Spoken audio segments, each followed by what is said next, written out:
Il n'était pas assistant au moment des faits, celui qui est mis en cause pour complicité de meurtre. Oui. Soyons précis sur les faits si vous le voulez bien. Il fait quand même partie de l'entourage de Raphaël Arnaud. Vous dites pour l'instant Raphaël Arnaud n'a rien à voir. Il n'était pas salarié de Raphaël Arnaud. Il n'est pas responsable de l'attitude de ses collaborateurs. Mais si l'enquête révèle, par exemple, puisqu'il y a encore...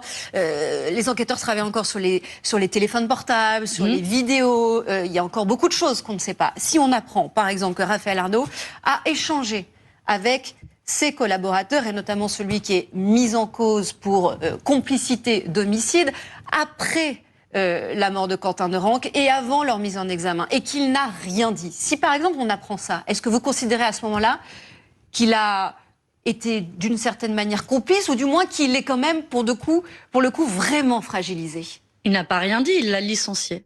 Dès l'instant où il a appris qu'il était présent lors des faits, sans même savoir s'il avait porté des coups, son collaborateur a été licencié. Il l'a appris quand? Il l'a appris quand? Il l'a appris dimanche. Et dimanche, il a fait la procédure pour pouvoir le licencier, licenciement qui a été effectif dès le lundi. Donc, vous voyez, à moins de dire que chacune et chacun a une responsabilité pour l'ensemble de ses employés, il a pu vous arriver, je vous en fais pas le grief, que des employés de BFM puissent être poursuivis pour des faits qu'ils ont pu commettre. Jean-Jacques Bourdin, qui a été le présentateur vedette de cette antenne le matin à 8h30, a été poursuivi pour corruption de mineurs et pour le coup, vous qui vouliez pas sexuel, tout mélanger, là on mélange pour harcèlement sexuel, pardon, pour être précise, et il a été licencié par votre antenne. Une fois qu'il a été licencié, qu'est-ce que vous pouvez faire de plus? Qu'est-ce que vous pensez que Raphaël Arnaud peut faire de plus? Vous avez échangé avec lui?